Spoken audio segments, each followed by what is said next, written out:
Hello बच्चों, let's read this question. Choose the incorrect statement. यहाँ पर इनकरेक्ट स्टेटमेंट निकालना है। Human kidneys can produce urine nearly 10 times concentrated than the initial filtrate form. तो आप देखते हैं ये जो कॉन्सेंट्रेटेड यूरिन है इसको फॉर्म करवाने में बहुत इंपॉर्टेंट रोल प्ले करता है काउंटर करंट मैकेनिज्म और मल्टीप्लायर। अब काउंटर करंट मैकेनिज्म दो प्लेस पर आप पढ़ते हैं, वासा रेक्टा एंड हेनलेज लूप, है ना। काउंटर करंट टर्म आप कहाँ यूज करते हैं, जहां पर टू ट्यूब्स प्रॉक्सिमिटी में है और उनके अंदर जो फ्लूइड फ्लो कर रहा है ना वो ऑपोजिट डायरेक्शन में कर रहा है, तो आप उसको क्या बोल देते हैं, काउंटर करंट। अब ये काउंटर करंट कैसे हेल्प करता है जल्दी से समझ लेते हैं। कॉन्सेंट्रेटेड यूरिन फॉर्म करने में कैसे हेल्प कर रहा है, तो आप देखते हैं कि ये लूप ऑफ हेनले है। ठीक है, लूप ऑफ हेनले के दोनों आप बना दिए, इधर पीसीटी होता है इधर डीसीटी होता है, इतना डिटेल में नहीं जाएंगे। ये डिसेंडिंग लिम्ब है और ये असेंडिंग लिम्ब है लूप ऑफ हेनले का। डिसेंडिंग लिम्ब आप जानते हैं परमिएबल होता है वाटर के लिए, और असेंडिंग लिम्ब यहाँ पर इलेक्ट्रोलाइट्स का रीअब्जॉर्प्शन करता है और ये कहाँ डाल देता है, मेड्यूलरी इंटरस्टिशियम में। अब क्या है, आप जानते हैं मेड्यूलरी इंटरस्टिशियम में हाई ऑस्मोलैरिटी मिलती है क्योंकि यहाँ पे इलेक्ट्रोलाइट्स बहुत ज्यादा है। ठीक है, तो वो मूवमेंट उन आयंस का, इलेक्ट्रोलाइट्स का, आपको इधर से इधर भी देखने के लिए मिल सकता है, मेड्यूला से कॉर्टेक्स की तरफ। तो ये मूवमेंट हो गया तो क्या हाई ऑस्मोलैरिटी मेंटेन रह पाएगी मेड्यूलरी इंटरस्टिशियम में? नहीं। तो ये मेंटेन रहे इसके लिए क्या चलता है, काउंटर करंट मैकेनिज्म। ये जो काउंटर करंट मैकेनिज्म है ये बहुत इंपॉर्टेंट रोल प्ले करता है। ये बिजी रखता है इन इलेक्ट्रोलाइट्स को साइक्लिंग में।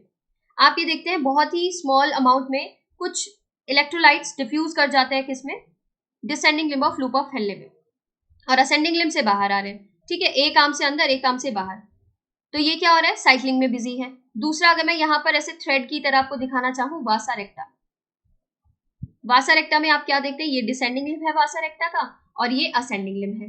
डिसेंडिंग लिम्ब से जो आपके लूप ऑफ हेनले के असेंडिंग लिम्ब से NaCl आए ना, उनको कौन ले लेता है, डिसेंडिंग लिम्ब ले लेता है वासा रेक्टा का। वासा रेक्टा का, ये वासा रेक्टा है। ठीक है, ये डिसेंडिंग लिम्ब है वासा रेक्टा का, ये असेंडिंग लिम्ब है।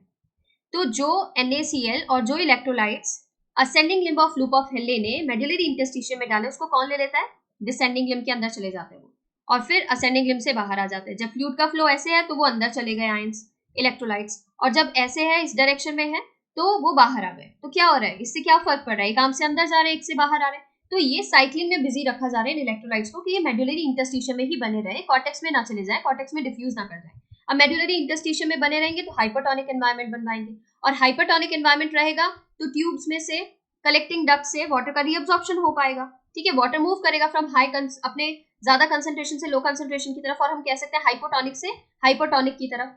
ठीक है, वाटर का रीअब्जॉर्प्शन होगा तो उसके वजह से जो यूरिन फॉर्म किया है किडनी ने, और जो यूरिन एक्सक्रीट आउट करेंगे आप, वो कैसा हो जाएगा, कंसंट्रेटेड, क्योंकि वाटर को रीअब्जॉर्ब कर लिया गया उसमें से।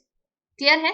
तो यहाँ पर दे दिया 10 टाइम्स कंसंट्रेटेड होता है, ये इनकरेक्ट है, 4 टाइम्स कंसंट्रेटेड होता है, 10 टाइम नहीं, 4 times concentrated than the initial filtrate form. तो यहाँ पर ये स्टेटमेंट इनकरेक्ट है। A fall in GFR activates juxtaglomerular cell to release renin। तो यहाँ पर ये बिल्कुल करेक्ट है।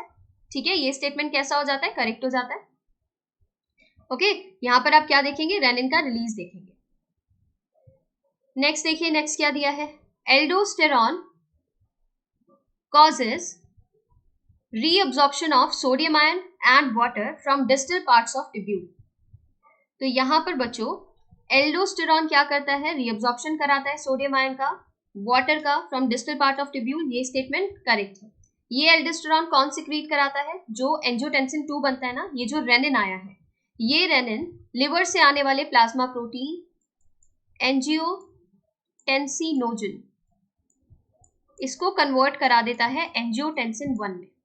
ठीक है, फिर एस एंजियोटेंसिन 1 को एंजियोटेंसिन 2 में कन्वर्ट करा देता है। ठीक है, एंजियोटेंसिन 1 क्या है, डेकापेप्टाइड है, वेसोकंस्ट्रिक्टर है। एंजियोटेंसिन 2 ऑक्टापेप्टाइड है।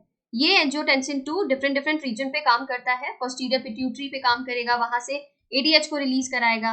यहाँ पर एल्डोस्टेरॉन की बात हो रही है तो ये क्या करेगा, अड्रीनल कॉर्टेक्स जो होता है ना, अड्रीनल कॉर्टेक्स, अड्रीनल ग्लैंड आप पढ़ते हैं, सुप्रारीनल ग्लैंड कहते हैं, किडनी के ऊपर प्रेजेंट है, उसके कॉर्टेक्स रीजन से एल्डोस्टेरॉन को रिलीज कराता है, और ये एल्डोस्टेरॉन फिर रीअब्जॉर्प्शन करता है सोडियम का और वाटर को रिटेन रखता है बॉडी में। ठीक है, तो यहाँ पर ये स्टेटमेंट करेक्ट है।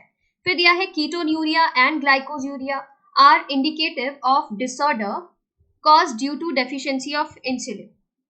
तो बच्चों सबसे पहले तो हम ये जानेंगे कीटोन्यूरिया हम किसको कहते हैं। जब कीटोन बॉडीज की प्रेजेंस देखी जाती है ना, कीटोन बॉडीज को देखा जाता है यूरिन में, तो आप क्या कह देते हैं, कीटोन्यूरिया कह देते हैं, ये टर्म यूज कर लेते हैं आप, ओके। और जब आप देखते हैं ग्लूकोज की प्रेजेंस, यहां पर दिया है ना ग्लाइकोज यूरिया, जब रिड्यूसिंग शुगर हो, ग्लूकोज और आप कह सकते हैं लैक्टोज, फ्रक्टोज, जब इनकी प्रेजेंस देखी जाती है यूरिन में, तो आप क्या टर्म यूज करते हैं, ग्लाइकोज यूरिया, ठीक है।